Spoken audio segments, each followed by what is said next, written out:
एक बाबा जी थे, योगी महाराज। बड़ी साधना की उन्होंने, बड़ी तपस्या की उन्होंने, कई वर्षों तक तपस्या की, तब जाकर के उन्होंने एक सिद्धि को प्राप्त किया। कौन सी सिद्धि? नदी में चलने की, बिना नाव के नदी पार करने की। तो महाराज जी ने अपनी सिद्धि दिखाई, बिना नाव के जो है नदी में चल करके नदी पार कर दी। जब नदी पार की तो उनको अपनी सिद्धि पे बड़ा गर्व हुआ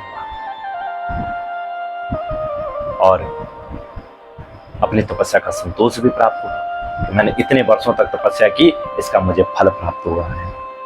अब अहंकार उनको बहुत हो गया, तो अहंकार से तने हुए जो है उस योगी को एक मछुआरे ने देखा।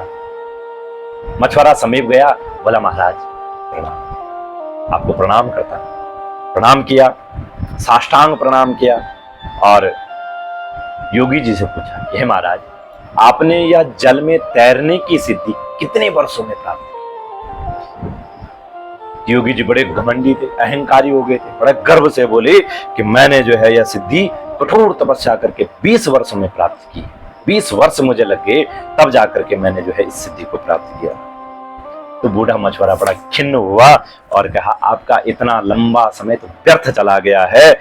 आपने वो काम किया जो 2 पैसे में हो जाता है। आप नाव में बैठते, नाव पार आपको करा देती और उसमें आपको केवल 2 पैसे का खर्चा होता। आपने तो व्यर्थ ही अपने 20 साल इस सिद्धि को प्राप्त करने में लगा दिए। इसलिए जीवन में कार्य वह करना चाहिए जिससे आपको भी फल की प्राप्ति हो और अन्यत्र भी फल की प्राप्ति हो। इससे कोई सिद्धि फल की प्राप्ति नहीं होती है, यह व्यर्थ सिद्धि हो जाती है।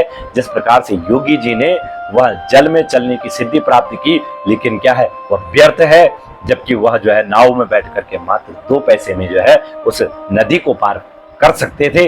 तो कहने का अर्थ क्या है कि वह सिद्धि की मूल्य कितना रह गया?